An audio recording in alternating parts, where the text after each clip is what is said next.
네, 반갑습니다. 반갑습니다. 네.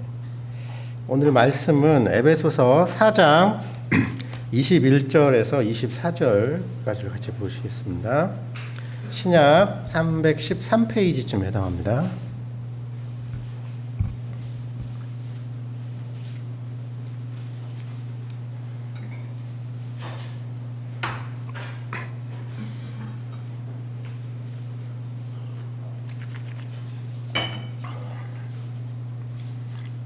찾으셨나요? 에베소서 4장 21절부터 24절까지를 제가 읽겠습니다. 진리가 예수 안에 있는 것 같이 너희가 과연 그에게서 듣고 또한 그 안에서 가르침을 받았을진데 너희는 유혹의 욕심을 따라 썩어져가는 구습을 쫓는 옛사람을 벗어버리고 오직 심령으로 새롭게 되어 하나님을 따라 의와 진리의 거룩함으로 지으심을 받은 새 사람을 입으라.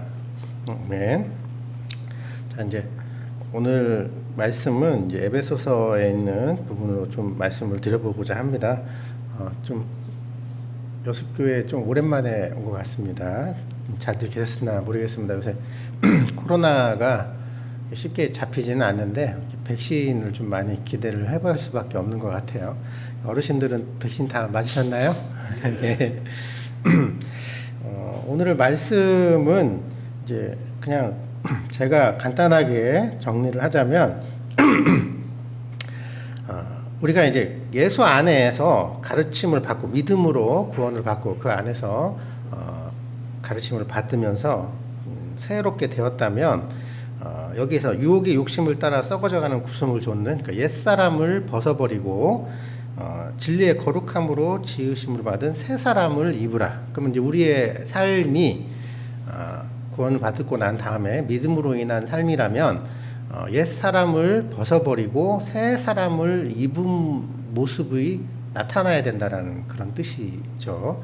그랬을 때 과연 옛 사람을 벗어버린다라는 것이 무엇이고 새 사람을 입는다라는 것이 무엇인지를 이제 정확하게 알지 못하면 우리가 이제 또 옛 사람대로 살아갈 수밖에 없는 그런 부분이 있을 수도 있다. 이제 그런 부분으로 조금 말씀을 드려보고자 합니다.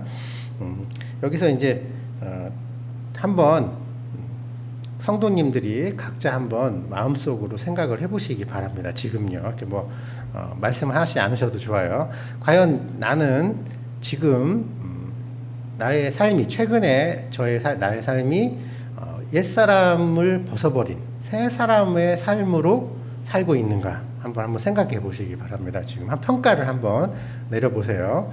그러면은 어떠한 평가가 나오는가요?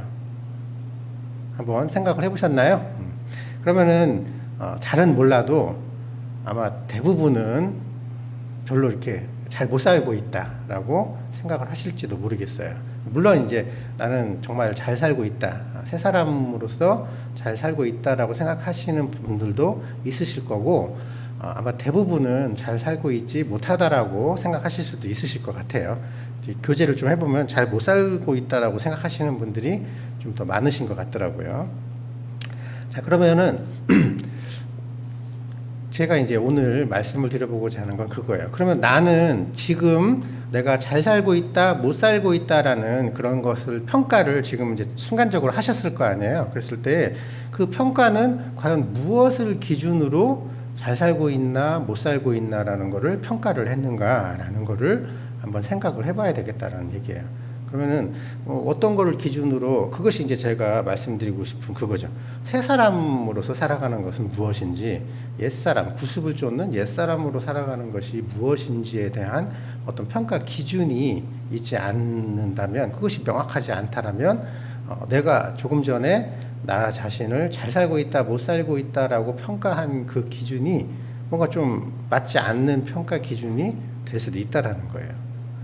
그 부분을 조금 말씀드리려고 하는 거예요.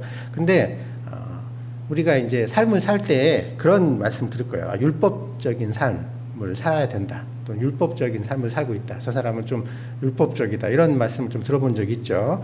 우리가 나 자신이 정말 제대로 그리스도인답게 살고 있는지 살고 있지 않은지를 율법적인 내 삶이 율법적인 삶을 살고 있는지 아닌지로 평가를 하시는 분들이 있어요. 근데 그 부분이 과연 정확하게 맞는 것인가라고 하는 것을 이제 말씀드리려고 하는데, 사실은 딱 정리를 해서 말을 좀 결론적으로 말씀드리자면, 사실 우리 적어도 대한민국에 있는 우리 여수 우리들 교회에 계신 분들은 원래 율법하고는 상관이 없는 사람들이었어요. 왜냐하면 유대인들이 아니잖아요. 우리는 정통 유대인들이 아니에요. 율법은 죄송합니다.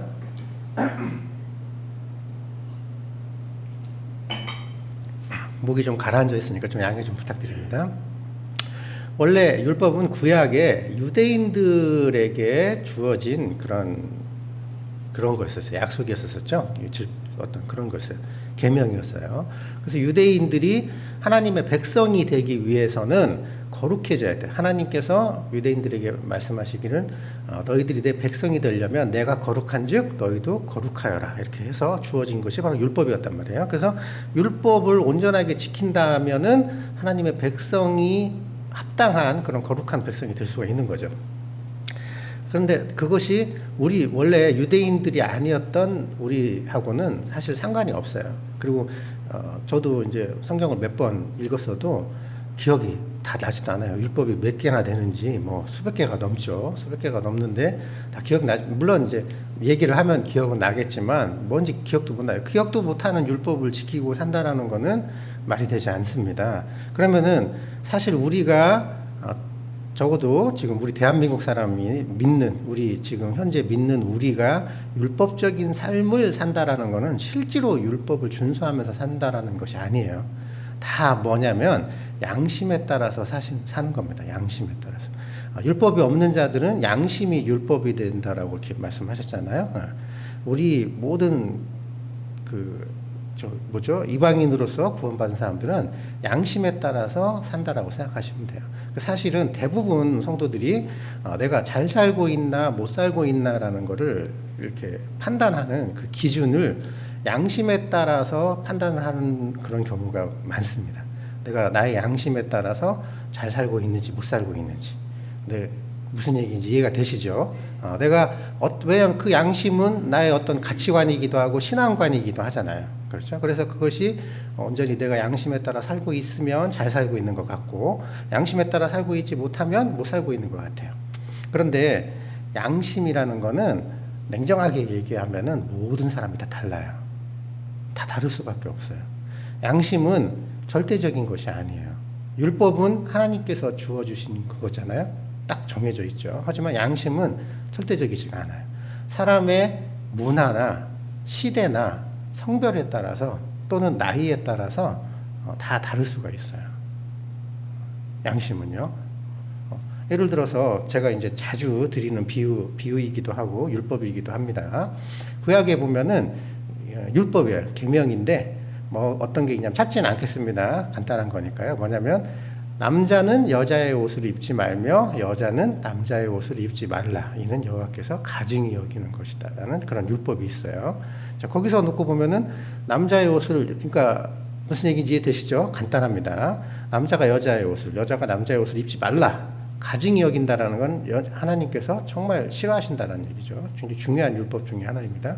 그런데 그것이 문화에 따라서는 지금 적어도 대한민국 현재로 놓고 보면은 애매해요. 왜 그러냐면 여성의 옷과 남성의 옷이 딱 디자인에 따라서 구분된 것도 있지만 그렇지 않은 것들이 많아요. 예를 들어서 바지. 옛날 몇십 년 전만 하더라도 여성분은 치마, 남자는 바지, 이런 것이 있었었죠. 하지만 지금에 와서 문화가 바뀜으로 말미암아 바지가 여성의 옷이 됐어요. 실제로 치마를 입는 여성보다 바지를 입는 여성이 더 많아졌어요. 바뀌어요. 그렇기 때문에 옛날에는 여자가 몇십 년 전에 여성은 다 치마를 입어야 된다라는 그 시대에 여성이 바지를 입었다. 그러면 어떻게 여자가 남자의 옷을 입느냐라고 쉽게 판단하고 이렇게 할 수 있겠지만 지금은 그렇게 판단할 수가 없다라는 얘기죠. 이런 부분이 바뀐다라는, 이거는 시대에 따라서 바뀌는 그런 부분이기 때문에 양심은 누구나 다 다를 수 있다라는 거예요. 양심이 다를 수밖에 없는 이유는 누구나 다 삶이 틀리기 때문에 그렇습니다.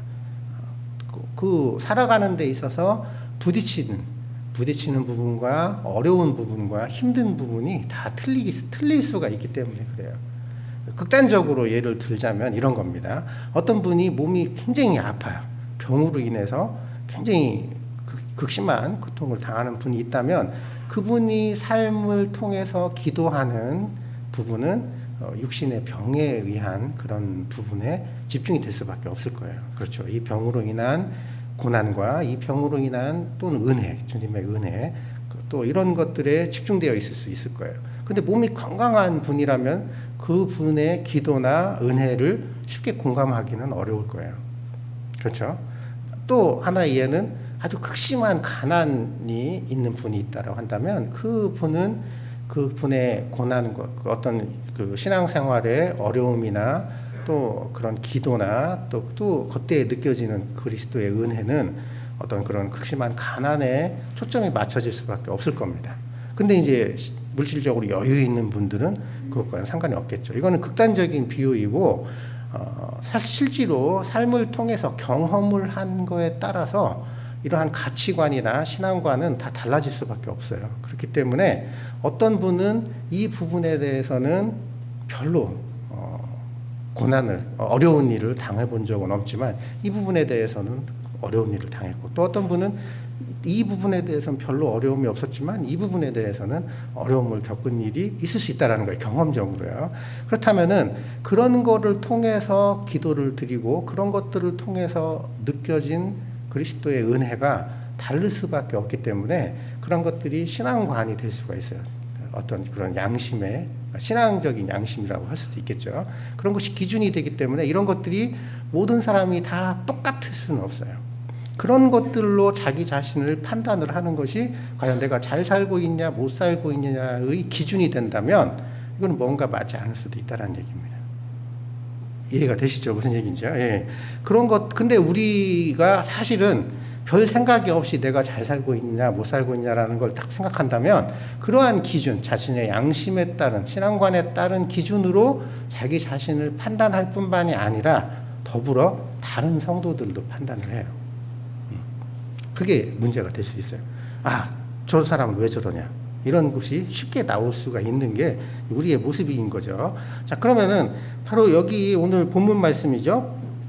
옛사람을 벗어버리고 새 사람을 입으라. 옛사람, 구습을 쫓는 옛사람을 벗어버리고 새 사람을 입으라라고 하는 거는 이런 부분은 아닐 거라는 얘기예요. 왜냐하면 이런 부분은 과거 그리스도가 오시기 전에도 이런 부분으로 사람들은 살았고 그리스도가 오시고 난 다음에도 이런 부분으로 살아요. 왜냐하면 이것이 사람의 기본적인 본래의 습성, 굳이 얘기하자면 구습이라고도 볼 수가 있는 거예요. 구습이라고.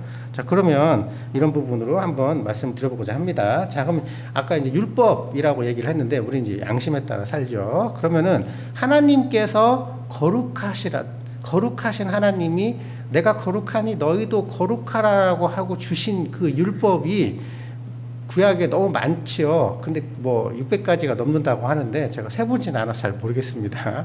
하여간 많아요. 많은데 그런 것들이 이렇게 모여진 진수라고 할 수 있는 게 뭐죠? 십계명이라고 할 수 있겠죠. 십계명. 근데 그것이 뭐 구약의 율법을 일종의 대표한다라고 볼 수 있어요. 십계명은 대충은 다들 아시죠? 그럼 십계명 중에 앞에 4가지 계명은 사람과 하나님과의 관계에 대한 그런 계명이고 뒤에 이제 6가지는 사람과 사람 사이의 그런 관계에 대한 계명이라고 볼 수가 있어요. 보지는 않겠습니다만 이제 그런 부분이 있습니다. 자, 그런데 그리스도께 이것도 한번 찾아보겠습니다. 마태복음 22장 35절입니다. 마태복음 22장 35절. 신약 38페이지쯤에 있습니다.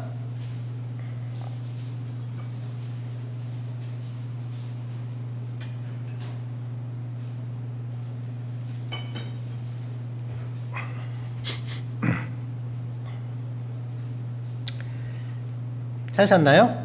마태복음 22장 35절부터 40절까지 찾으셨으면 제가 읽겠습니다. 다 찾으셨나요? 네. 그 중에 한 율법사가 예수를 시험하여 묻되 선생님이여 율법 중에 어느 계명이 크니이까 예수께서 가라사대 내 마음을 다하고 목숨을 다하고 뜻을 다하여 주 너의 하나님을 사랑하라 하셨으니 이것이 크고 첫째 되는 계명이요 둘째는 그와 같으니 내 이웃을 내 몸과 같이 사랑하라 하셨으니 이 두 계명이 온 율법과 선지자의 강령이니라. 자, 이게 한 율법사가 이건 예수 그리스도를 시험하려고 어느 계명이 굉장히 많은데 그 계명 중에 어느 계명이 가장 큽니까? 라고 물었을 때 주님께서 두 가지가 온 율법과 선지자의 강령이라고 했어요. 그러니까 이 모든 율법을 두 개로 그냥 딱 압축했다라고 생각하면 돼요. 10계명도 아까 말씀드렸죠. 전반부는 하나님과 사람과의 관계, 뒤에는 사람과 사람 사이의 관계라고 했잖아요. 그러면 여기서는 뭐냐? 37절 뒤에 보면 내 마음을 다하고 목숨을 다하고 뜻을 다하여 주 너의 하나님을 사랑하라. 이게 크고 첫 번째 되는 그런 계명이고 둘째는 내 이웃을 내 몸과 같이 사랑하라. 이것이 그러니까 어떻게 보면은 율법의 진수라고 할 수 있어요. 온 율법의 강령이다라고 예수님께서는 말씀하셨죠. 자, 그럼 이 두 가지가 사람들이 지키지를 못했던 거예요. 과연 내 마음을 다하고 목숨을 다하고 뜻을 다하여 주 너의 하나님을 사랑한 사람이 있었나?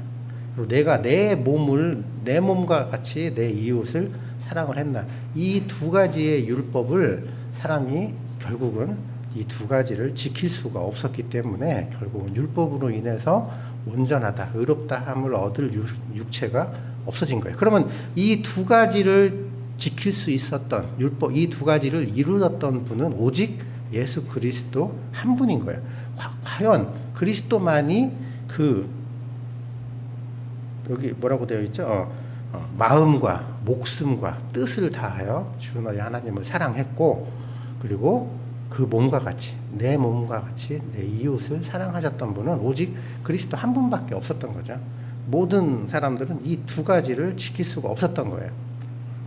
이해가 되시죠? 양심, 물론 여기에 따라서 양심도 또한 마찬가지로 생각하시면 되겠죠. 자, 그런데 주님께서는 또 말씀하셨어요. 요한복음을 보겠습니다. 요한복음 13장 34절입니다.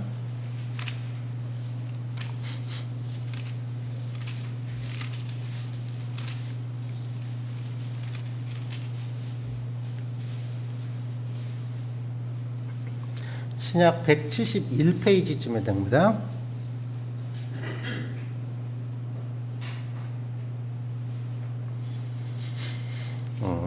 요한복음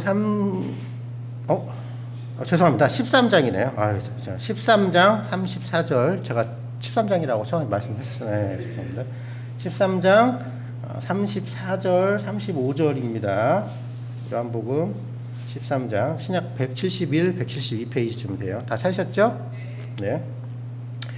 새 계명을 너희에게 주노니 서로 사랑하라. 내가 너희를 사랑한 것 같이 너희도 서로 사랑하라. 너희가 서로 사랑하면 이로써 모든 사람이 너희가 내 제자인 줄 알리라. 자, 그리스도께서 새 계명을 저에게 주셨어요. 첫 번째 주님께서 아까 마태복음에서 말씀하셨던 옛 계명이죠. 옛 계명을 두 가지로 정말 중요한 두 가지의 계명은 내 마음과 목숨과 뜻을 다하여 주 너희 하나님을 사랑하라라는 것과 내 이웃을 내 몸과 같이 사랑하라라는 것이 처음 원래 있었던 계명이라면 주님께서 예수 그리스도께서 물론 돌아가시기 전에 말씀하신 거지만 새 계명을 너희에게 주노니 뭐라고 말씀하셨어요? 내 서로 사랑하라가 아니라 앞에 분명히 붙어 있어요. 뭐냐면은 내가 너희를 사랑한 것 같이 너희도 서로 사랑하라라고 되어 있어요. 이게 굉장히 중요합니다. 왜냐하면 그리스도께서 우리를 어떻게 사랑을 했는지를 우리가 알고 그것을 믿지 못하면 우리가 서로 사랑할 수가 없어요. 그것이 바로 옛 계명과 우리에게 주어진 새 계명의 가장 중요한 차이라고 생각하시면 돼요. 옛 계명은 지킬 수 있는 사람이 아무도 없음으로 말미암아 율법으로 말미암아서는 의롭다함을 얻을 수 있는 육체가 없다라는 그런 결론이 우리에게 주어졌어요. 그래서 그 율법으로 우리를 판단한다면 율법 안에서는 아무도 의롭다 할 수가 없어요. 그것이 양심이든 율법이든 그것으로 우리 자신을 판단을 한다면 우리가 잘 살고 있다, 의롭다라고 스스로 생각할 수 있는 사람이 아무도 없어요. 만약에 그렇게 스스로 생각한다라면은 그거는 온전한 율법과 온전한 양심이 아니라 굉장히 교만한 것이 되겠죠. 나는 잘 하고 있다. 예전 바리새인들이 스스로 세리들보다 낫다라고 여겼던 것처럼 그럴 수밖에 없는 그런 부분이 있어요. 그런데 그리스도께서 새 계명을 우리에게 주신 것은 뭐냐면 내가 너희를, 그리스도가 우리를 사랑하신 것 같이 우리가 서로 사랑하라라는 거예요. 이거는 기존의 율법과는 굉장히 다르다라는 겁니다. 무엇이냐? 한 가지가 더 들어가야 된다는 거예요. 뭐냐면 내가 그리스도의 사랑을 깨닫고 그리스도의 사랑으로 내가 온전하게 되었느냐라는 거예요. 내가 그 그리스도의 사랑을 온전하게 깨닫고 그것을 믿고 있느냐가 내가 너희도 서로, 우리가 서로 사랑할 수 있는 그 힘이 된다라는 거죠. 내가 가지고 있는 사랑으로서 서로 사랑하는 것이 아니다라는 거예요. 내가 가지고 있는 사랑으로 사랑하려고 하다 보면 그건 첫 번째 율법에 막혀버릴 수밖에 없는 그런 부분이 있을 수 있어요. 그래서 35절에 이렇게 나오죠. 너희가 서로 사랑하면 이로써 모든 사람이 너희가 내 제자인 줄, 그리스도의 제자인 줄 알 것이다라는 거예요. 왜? 자, 서로 우리가 사랑하는 그 모습은 있을 수가 없는 일이라는 거예요. 있을 수가 없어요. 우리가 서로 사랑하는 모습이 나타날 수 있는 유일한 것은 저 사람이 바로 그리스도의 제자구나라는 것을 나타나는 그런 것이다라는 거죠. 이것이 증거가 될 수 있다라는 거죠. 이 부분이 이제 조금 뒤에 다른 부분으로 한번 찾아보겠습니다. 요한 1서 2장을 한번 찾아볼게요. 요한 1서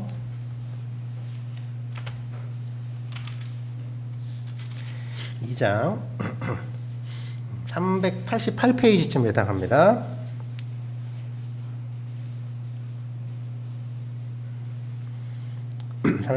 요한일서 7장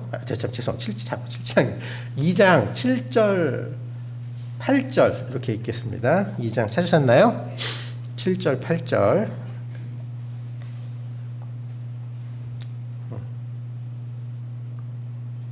제가 읽겠습니다.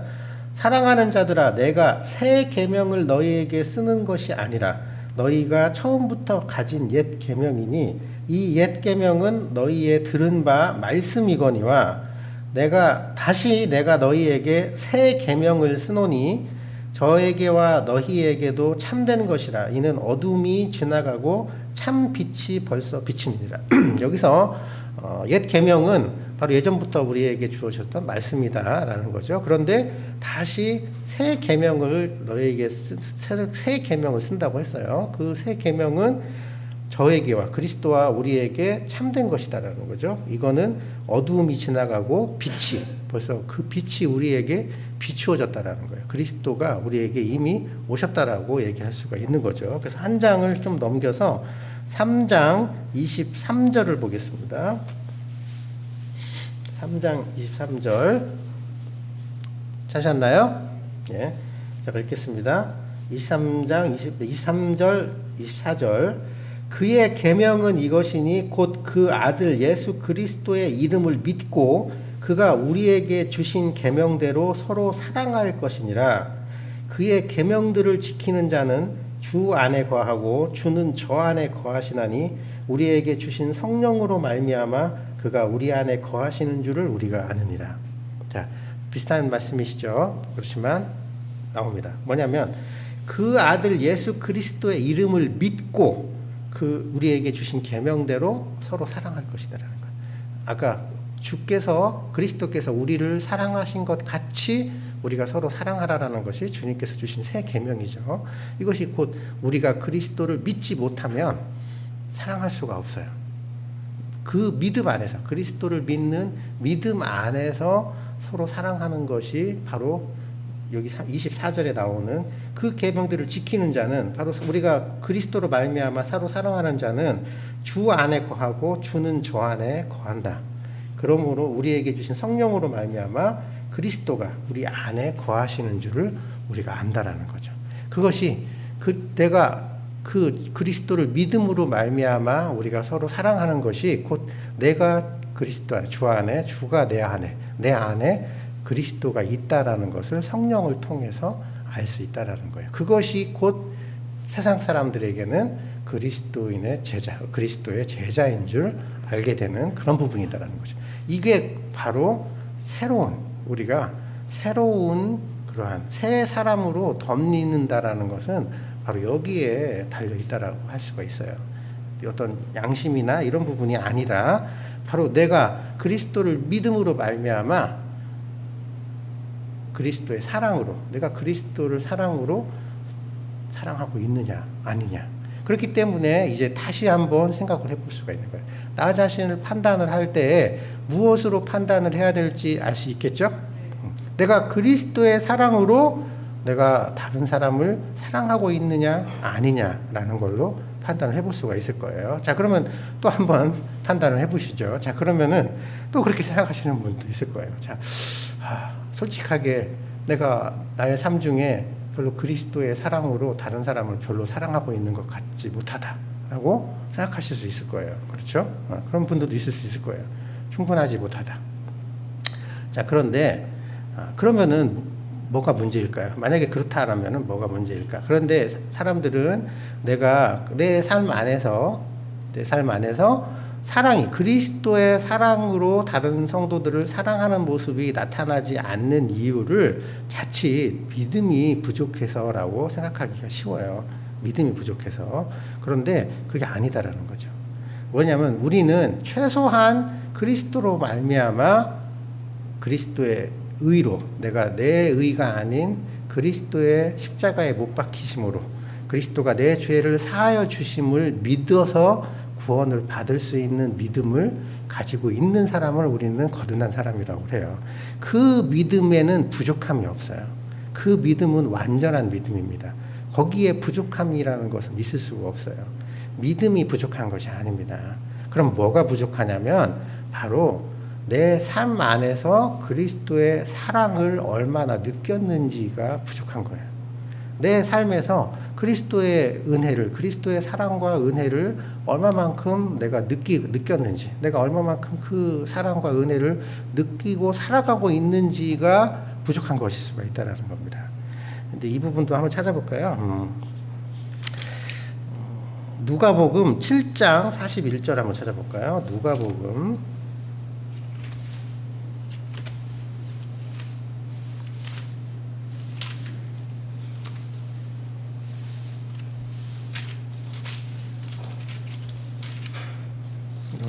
7장 41절입니다. 신약 102페이지쯤 해당합니다.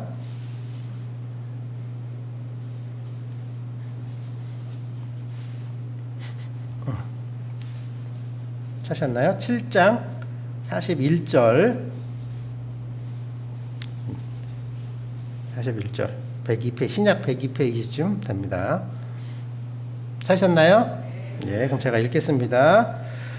가라사대 빚 주는 사람에게 빚진 자가 둘이 있어 하나는 500데나리온을 졌고 하나는 50데나리온을 졌는데 갚을 것이 없으므로 둘 다 탕감하여 주었으니 둘 중에 누가 저를 더 사랑하겠느냐. 시몬이 대답하여 가로되 제 생각에는 많이 탕감함을 받은 자이니이다. 가라사대 내 판단이 옳다 하시고 이렇게 얘기가 되죠. 이거는 이제 뭐냐면은 그러니까 시몬이라는 바리새인이 예수 그리스도를 자기 집으로 초대를 했어요. 그런데 동네에 유명한 죄인인 여자가 나타나서 그 눈물로 그리스도의 발을 씻는 그런 부분이 나타납니다. 그러니까 이제 이 시몬이 속으로 판단할 때 저 그리스도 보고 저 사람이 선지자라면은 저 눈물로 발을 씻는 여인이 죄인이라는 걸 알았을 텐데 자기를 이렇게 건들게 놔둔다 이렇게 판단을 한 거죠. 그랬을 때 그리스도께서 말씀하신 거예요.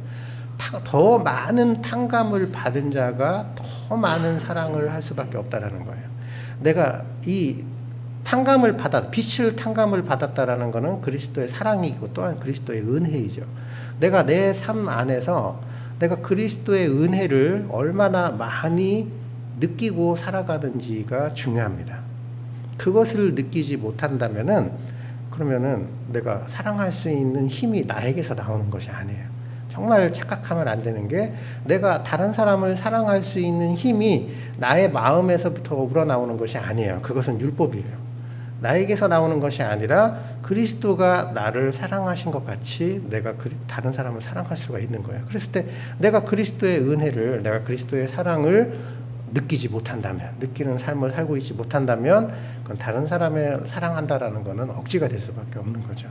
그랬을 때 우리에게 또한 분명히 그 부분이 필요한 거예요. 내가 그리스도의 은혜를 얼마만큼 느끼고 살아가느냐, 이런 부분이 있겠죠. 자, 그러면 그리스도의 은혜를 어떻게 느낄 것이냐, 뭐 이런 것이 있잖아요. 어떻게 그리스도의 은혜를 느낄 것이냐, 이런 부분이 있는데 이거는 두 가지가 있어요. 두 가지가. 이것이 우리에게 주어진 굉장히 큰 은혜입니다. 첫째로는 하나는 실패를 통해서 느껴지는 그리스도의 은혜입니다.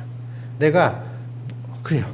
그거를 인정할 줄 알아야 되는 거예요. 뭐냐면 주님, 내가 지금 현재 나의 삶이 그리스도의 은혜 안에 있지 못하다라는 것. 내가 지금 제대로 살고 있지. 물론 그것이 양심에 의한 판단이겠죠. 그 양심을 무시하는 것이 아니에요. 제가 얘기하는 거는 그 양심이 아무짝에도 쓸모없다. 지금 우리에게는 양심이 아무짝에도 쓸모없다라는 얘기가 아니에요. 단지 그 양심이 새 옷을 입은, 새 사람을 입은 기준이 되지는 못한다라는 것을 얘기하는 거고, 그 양심이라는 것은 결국 율법이라는 것은 무엇이에요? 결과적으로 율법은 하나님이 거룩하신 것으로 말미암아 우리에게 주어진 또 하나의 은혜입니다. 그랬을 때 율법을 통해서 내가 또한 잘 살고 있는지 못 살고 있는지에 대한 그런 것도 나올 수 있어요. 대충 무슨 얘기인지 이해되시죠? 그러면 내가 그리스도의 은혜 안에서 살고 있지 못하다라는 것을 인식을 해야 돼요. 내가 그것을 분명히 인지를 해야 돼요. 내가 지금 현재 그리스도의 은혜 안에 살고 있는지, 내가 그리스도의 은혜를 느끼고 있는지 못하는 건지, 그것이 지금 현재 오늘 제가 얘기하고 주고 있던 그 판단 기준, 내가 그리스도의 사랑 안에서 살고 있는지 못하고 그렇지 못한지를 판단을 했을 때 그것이 실패한 삶을 통해서 은혜를 느낄 수가 있는 거예요. 뭐냐면은 바로 내가 이럼에도 불구하고 그리스도께서 나를 여전히 사랑하고 계시는구나. 내가 이러한 나를 그리스도께서 나를 용서해 주셨구나 라는 것을 통해서 은혜를 느낄 수가 있어요. 첫째로는 그것이 굉장히 중요합니다. 그래서 우리에게 주님께서 뭐라고 하셨어요? 통회하는 심령으로 그리스도를 쫓아가야 하는 거예요. 우리가 통회하는 심령, 상처받은 영혼으로 그리스도를 쫓아갈 수밖에 없는 이유는 우리가 우리의 힘으로는 절대 그리스도를 쫓아갈 수 없다라는 것을 알고 인정하는 사람만이 바로 그러한 통회하는 심령, 부르짖는 영혼으로 그리스도를 쫓아갈 수 있다는 거죠. 이것이 또 하나 있고, 또 하나는 뭐냐면 우리가 행함으로 또한 은혜를 얻는 그런 부분이 있을 수 있어요. 이것은 요한복음을 한번 왔다 갔다 오늘 많이 하는데요. 요한복음 4장을 한번 보겠습니다. 요한복음 4장 31절부터 보겠습니다. 31절 요한복음 4장입니다.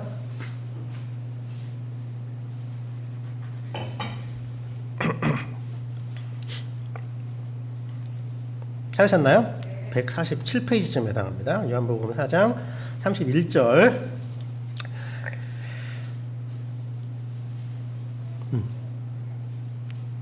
31절 찾으셨어요?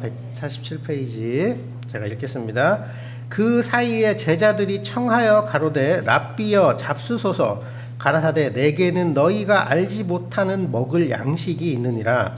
제자들이 서로 말하되 누가 잡수실 것을 갖다 드렸는가 한데 예수께서 이르시되 나의 양식은 나를 보내신 이의 뜻을 행하며 그의 일을 온전히 이루는 이것이니라. 자, 그리스도께서 뭐라고 말씀하셨냐? 물론 배고프셨어요. 배고팠기 때문에 밥 먹을 때가 돼서 제자들이 음식을 구하려고 나갔다가 와서 드십시오라고 했더니 그리스도께서 뭐라고 하냐면 나는 너희가 알지 못하는 다른 양식이 있다라고 하셨어요. 이거는 수가라는 그런 지역이죠. 수가라는 사마리아 지역에서 그 한 여인과 예수 그리스도께서 이렇게 대화를 하고 난 사이에 있었던 일이에요. 나중에 한번 읽어보세요. 자, 그랬을 때 뭐라고 하셨냐면 다른 양식, 이것은 육체의 양식이 아닙니다.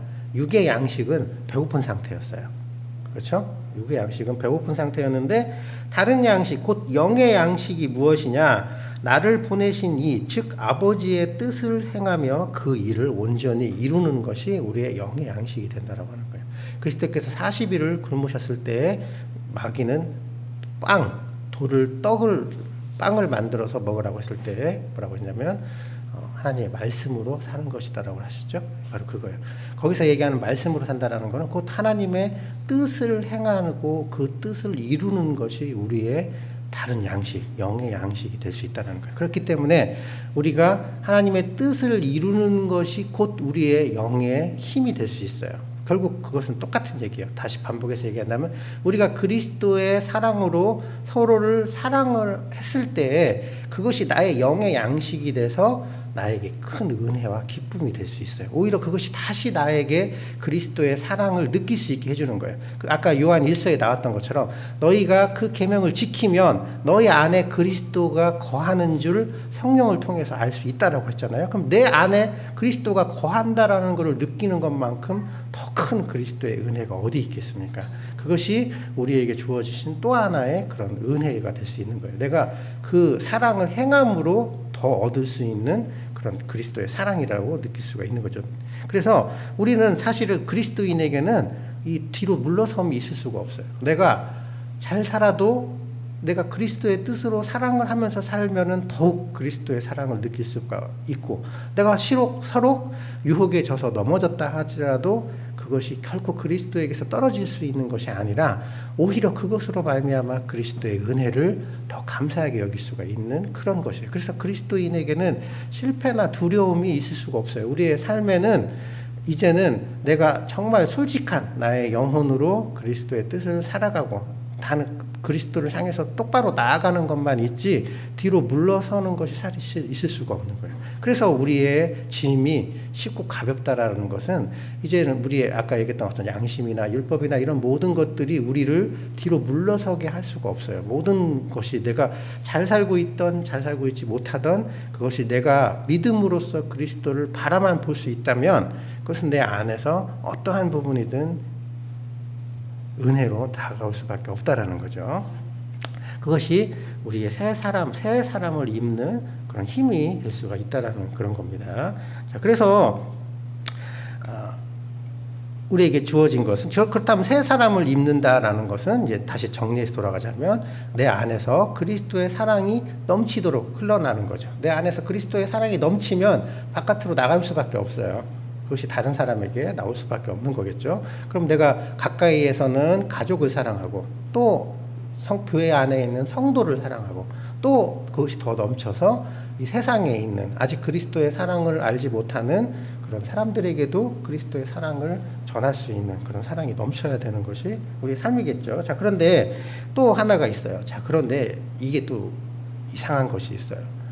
내가 이러한 것들을 통해서 내가 내 안에서 그리스도의 사랑을 느껴서 내가 그리스도의 사랑을 행해야지 하고 열심히 있죠. 열심히 있어서 교회 안에서 뭔가 열심히 행하는 분들이 있어요. 있을 수 있죠. 다 있어요. 그런데 어떤 분은 그러한 열심이 정말 그러면 그 사랑이 교회 안에서 넘치면 그 사랑이 교회 안에서 행해지면 어떻게 해야 되게요?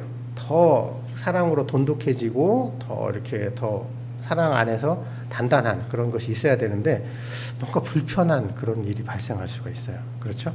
내가 그리스도 안에서 열심히 무언가를 행해 내가 생각하기에 이것이 그리스도의 뜻을 행하는 것이다. 이것이 곧 내가 느낀 그리스도의 은혜요. 내가 느낀 그리스도의 사랑이다. 내가 깨달은 그리스도의 하나님의 뜻이다. 라는 것으로 행하면 그걸로 인해서 묘하게 교회 안에서 불편한 일이 발생하는 경우가 있어요.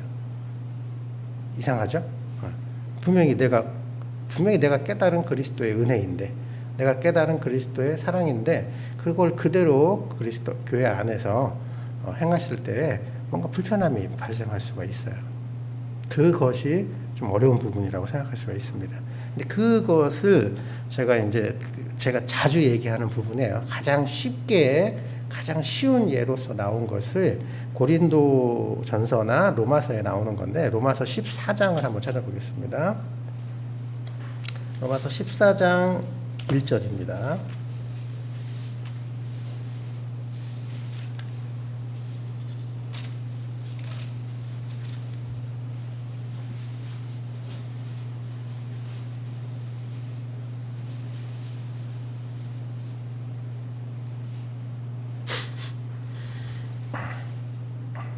찾으셨나요? 신약 257페이지쯤에 해당합니다. 찾으셨어요? 좀 여기 앞에 어르신 찾고 계시네요. 잠시만 기다려주세요. 신약 257페이지 로마서 14장 1절입니다. 찾으셨죠? 그러면 제가 1절에서 3절까지만 읽겠습니다. 믿음이 연약한 자를 너희가 받되 그의 의심하는 바를 비판하지 말라. 어떤 사람은 모든 것을 먹을 만한 믿음이 있고 연약한 자는 채소를 먹느니라. 먹는 자는 먹지 않는 자를 업신여기지 말고 먹지 못하는 자는 먹는 자를 판단하지 말라. 이는 하나님이 저를 받으셨음이니라. 자, 여기서는 먹는 자와 먹지 못하는 자가 나오죠. 이거는 고린도전서에 나오는 고기를 먹을 수 있는 믿음하고 똑같은 얘기예요. 근데 그 고기는 바로 뭐냐면 우상 숭배에 드려진 고기라고 생각하시면 돼요. 이 로마나 고린도 지역은 공통점이 있는데 뭐냐면 많은 신전이 있었어요. 우상 신전이죠. 이방 신전이 많이 있었는데, 근데 그 신전에 많이 이제 제물이 바쳐지잖아요. 그럼 이제 소나 양이 바쳐져요. 똑같이 바쳐지는데, 그럼 그 소나 양이 상당히 수가 많았기 때문에 다 소화가 안 돼요. 그럼 어떻게 되냐면 이제 썩기 전에 시장에다 내다 팔았어요. 그래서 사실은 시장에서 유통이 되는 상당수의 고기가 바로 우상 숭배에 드려진 그런 예물로서의 그런 고기라고 생각하시면 돼요. 자, 그런데 고기를 바로 그 우상 숭배, 우상에 바쳐진 제물, 우상 제물의 고기를 먹을 수 있느냐 먹지 못하느냐가 갈려지는 거예요. 그럼 어떤 사람은 그거를 먹을 수 있는 믿음을 가지고 있어요. 뭐냐면 그것은 아무것도 아니다라는 거죠. 오직 하나님께서는 모든 것을 우리에게 허락하셨고 그리스도의 은혜 안에서 우리가 온전하게 되었기 때문에 이런 것은 얼마든지 주님의 은혜로 먹을 수 있다라는 그러한 것을 깨달은 사람들은 고기를 먹을 수 있는 믿음이 있는 거죠. 하지만 아까 얘기했죠. 양심에 따라서 움직이는 사람들은 그것이 걸리는 거예요. 왜? 어떻게 그리스도인이 하나님에게 드려진 제사가 아니라 우상에게 드려져 있는 제사를 먹을 수 있느냐. 자, 제가 처음에 얘기했죠. 모든 사람은 자기 자신을 판단할 때 또는 다른 사람을 판단할 때 양심에 따라서 판단하게 되어 있어요. 그런데 그 양심은 믿음에 따라서 무슨 얘기인지 이해되시죠? 우리는 양심에 따라서 우리를 판단하는 자가 아닙니다. 우리는 믿음에 따라서 온전하게 이루어진 사람들이지 양심에 의해서 율법에 의해서 온전히 이루어진 자가 아니다라는 거죠. 이것을 아직 잘 모르는 사람들이 고기를 먹지 못하는 거예요. 그렇죠? 자, 그러면은 여기 1절, 그래서 믿음이 연약한 자가 바로 그런 자가 될 수 있는 거예요. 아직 그것을 정확하게 온전히 믿음으로 판단하지 못하고 양심에 율법에 의해서 판단을 하는 사람들이 있다면 그것이 바로 믿음이 연약한 자겠죠. 자, 그런데 이러한 일이 로마와 고린도 지역에 있었을 때 어떠한 양상이 나타났냐면 3절의 양상이 나타났다는 거예요. 뭐냐면 먹는 자는 먹지 않는 자를 업신여기지 말고 먹지 못하는 자는 먹는 자를 판단하지 말라라는 얘기는 반대로 얘기해서 고기를 먹을 수 있는 믿음을 가진 자는 고기를 먹지 못하는 자를 업신여기는 일이 발생했었다는 얘기고, 고기를 먹지 못하는 사람은 먹는 사람들을 판단했다는 얘기예요. 무슨 얘기인지 이해되시죠? 그러니까 아직도 그런 믿음을 겨우 거기서밖에 못하냐 이런 식으로 업신여겼다라는 거고, 또 판단했다라는 거는 어떻게 믿음이 있는 사람이 우상숭배의 고기를 먹느냐라고 판단이 있었다는 거예요. 그러면 이것이 교회 안에서 문제가 되었었던 거예요. 문제가 되었기 때문에 바울이 로마서나 고린도서를 통해서 그런 것들을 정리를 해준 거죠. 자, 그랬을 때 여기에서 로마서에 나오는 결론을 한번 볼게요. 15장 1절로 넘어가겠습니다. 다들 잘 아시죠? 다 아십니다. 15장 1절. 바로 뒷장입니다. 찾으셨죠? 예. 제가 읽겠습니다. 2절까지만 읽게요. 우리 강한 자가 마땅히 연약한 자의 약점을 담당하고 자기를 기쁘게 하지 아니할 것이라. 우리 각 사람이 이웃을 기쁘게 하되 선을 이루고 덕을 세우도록 할지니라. 자, 이게 굉장히 어려운 일이에요. 이게 무슨 뜻이냐면 바로 그것이 곧 그리스도께서 하신 일이에요. 뭐냐? 강한 자가 연약한 자의 약점을 담당하라는 얘기예요. 그리스도께서 이 세상에 왜 오셨습니까? 그렇죠. 우리가 가지고 있는 가장 큰 약점이 무엇이냐면 바로 죄로 인하여 하나님과 단절되고 그 죄로 말미암아 지옥에 갈 수밖에 없는, 멸망할 수밖에 없는, 죽을 수밖에 없는 운명을 가진 것이 바로 우리의 가장 큰 약점이었다라는 거예요. 그러면 그리스도께서는 그러한 약점을 담당하시기 위해서 이 세상에 오셨어요. 어떻게 오셨냐면 본래 하나님과 동등하시나 낮아지셨단 말이에요. 사람으로 모습으로 낮아지셨고 죽기까지 복종하셨다라는 얘기예요. 순종하셨죠. 그리스도께서 하신 일은 자기를 높이는 것이 아니라 낮아지심으로 말미암아 연약한 자의 약점을 담당하셨다라는 거예요. 그것이 곧 그리스도께서 하신 일이에요. 그럼 우리가 그리스도의 사랑으로 사랑한다라는 것은 무엇이냐면 우리도 마찬가지로 강한 자가 연약한 자의 약점을 담당할 수 있어야 된다는 거예요. 그를 업신여기는 것이 아니에요. 그렇기 때문에 주님께서 말씀하셨죠. 높아지려는 자가 있냐? 그러면은 낮아지라고 했어요. 언제까지? 주께서 저를 높여주실 때까지. 언제? 나중에 주님이 오실 때겠죠. 그렇죠? 주께서 저를 높여주실 때까지 높아지고자 하는 자는 오히려 낮은 자로 가라는 거예요. 그것이 왜? 그리스도께서 이 땅에 오신 것 자체가 낮아지심으로 오셨다라는 거예요. 왜? 우리의 연약함을 담당하시기 위해서죠.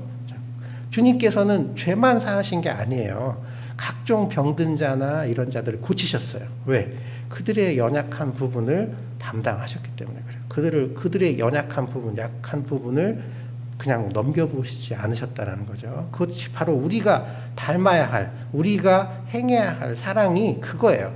그냥 단순히 내가 무엇을 할 것이냐라는 것이 아니라 핵심적으로 연약한 자의 약점을 담당하는 거라는 거예요. 그럼 여기서 또 하나가 있어요. 그럼 누가 강한 자고 누가 연약한 자냐? 여기에서만 놓고 보면은 고기를 먹을 수 있는 사람이 강한 자가 될 수 있고 고기를 먹지 못하는 사람이 약한 자가 될 수 있죠. 그렇죠? 그런데 놀라운 것은 아까도 얘기했죠.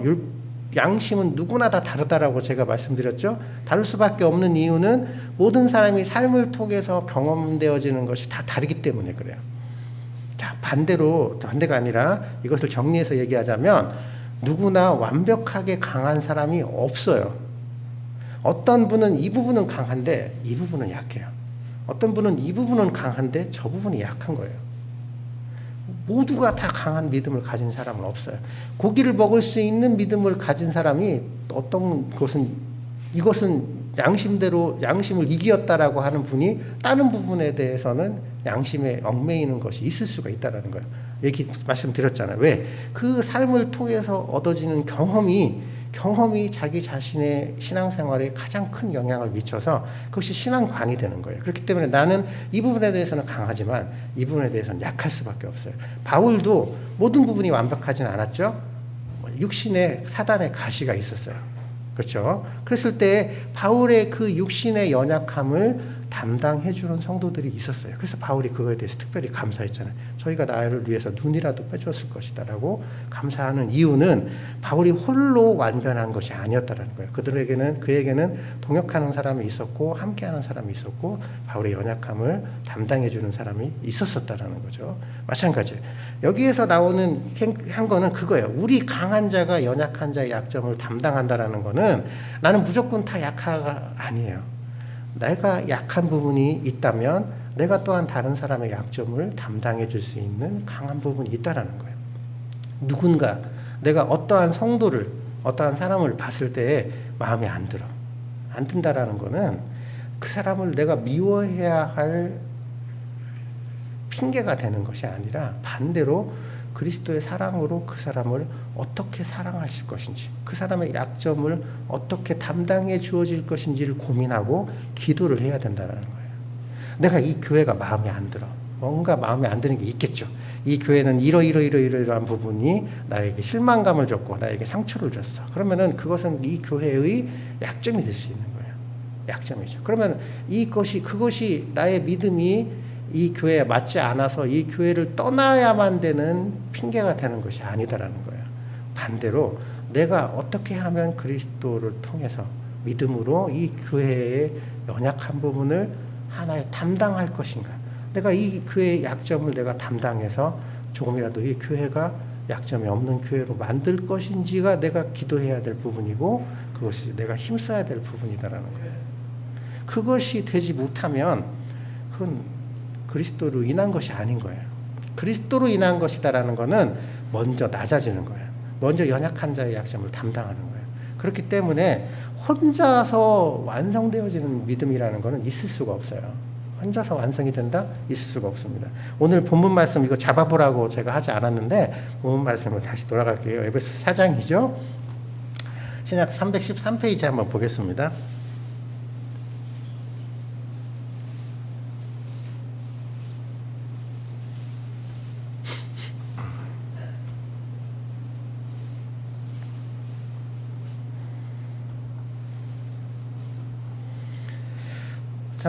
에베소서 4장 보셨나요? 찾으셨죠? 근데 오늘 본문 말씀을 보는 게 아니라 본문 말씀 조금 앞장으로 한번 가겠습니다.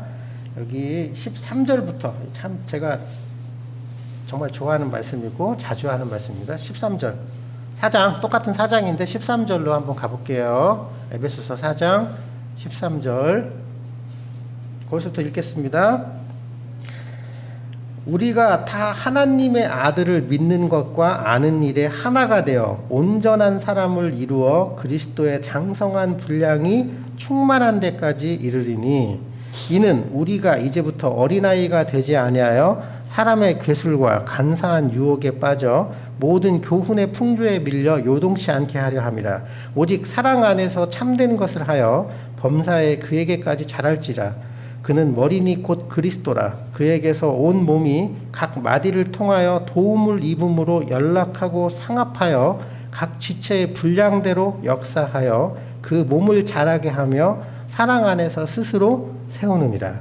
자, 이 에베소서 4장의 말씀은 이 에베소 4장은 교회의 연합에 관한 부분을 말씀하는 장입니다. 연합. 우리 교회의 연합을 얘기하는 장이거든요. 그래서 여기 13절 우리가 다시 얘기할 때 이거를 개인의 믿음으로 알고 계시는 분들이 있어요. 아닙니다. 이게 뭐냐? 우리가 다 하나님의 아들을 믿는 것과 아는 일에 하나가 되어 온전한 사람을 이루어 그리스도의 장성한 분량이 충만한 데까지 이른다. 이것을 개인이 내가 그리스도를 믿는 것과 아는 것이 내 삶의 하나가 되어야만 내가 장성한 자가 된다라고 잘못 이해하고 이렇게 가르치는 그런 무리가 있었어요. 굉장히 큰 잘못입니다. 이거는 개인이 장성한 자의 분량에 이른다라는 게 아니에요. 여기서는 핵심이 뭐냐면 우리가 다라는 거는 뭐냐면 한 교회가 다 같이 그리스도를 믿는 것과 아는 일에 하나가 돼야 된다라는 거예요. 그것이 바로 그거예요. 그래서 뒤로 쭉 읽어보면은 다시 한번 읽어보면 알 수가 있겠죠. 이게 보면은 15절을 보겠습니다. 오직 사랑 안에서 참된 것을 하여 범사에 그에게까지 자랄지라.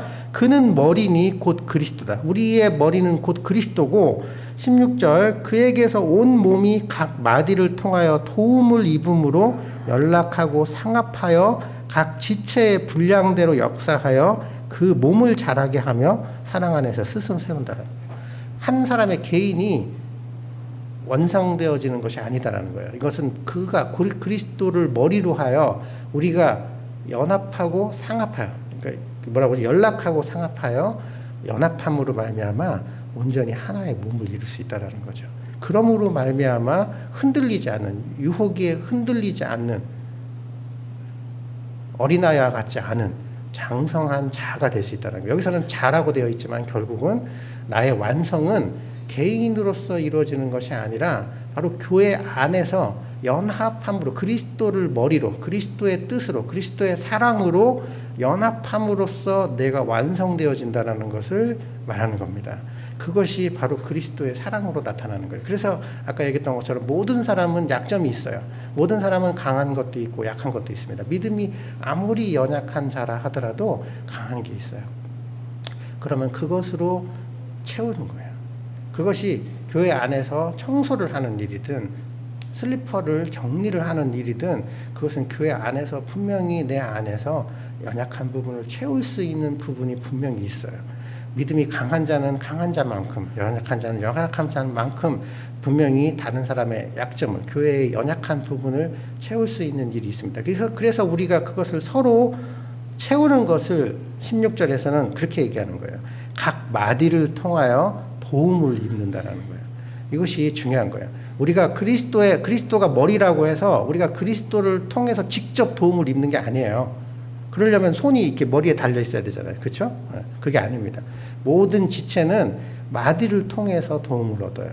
손이 온전한 일을 행하려면 팔에서부터, 허리에서부터 도움을 입어야만 온전한 일을 행할 수가 있어요. 그것이 바로 연합의 비밀이고, 그것이 곧 아까 처음에 우리에게 주어졌던 그거죠.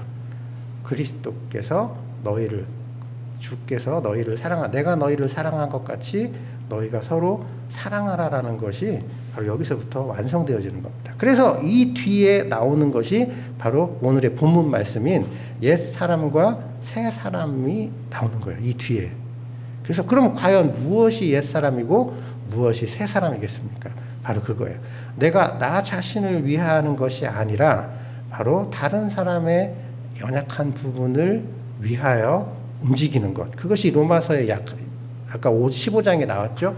자기를 위하는 것이 아니라 남을 위하는 것이 선을 이루는 것이다라는 거죠. 그것이 곧 의를 이루는 것이다라는 겁니다. 그것이 곧 그리스도께서 이 세상에 오셔서 행하신 일이고 우리가 바로 행해야 될 일이라는 거죠. 그래서 오늘의 본문 말씀, 그럼 결국 말씀 그거죠. 진리의 거룩함으로 지으심을 받은 새 사람을 입어라. 이거는 정말로 그리스도의 사랑이 우리 안에 넘쳐야 되는 것이고, 그 사랑이 넘치는 것은 결코 자신을 위하는 것이 아니라 연약한 자, 가장 연약한. 그렇기 때문에 교회 안에서 가장 중요한 사람들이 누구겠습니까? 가장 중요하고 가장 높여야 되고 가장 받들어줘야 되는 존재가 누구냐면 가장 연약한 자예요. 가장 연약한 자.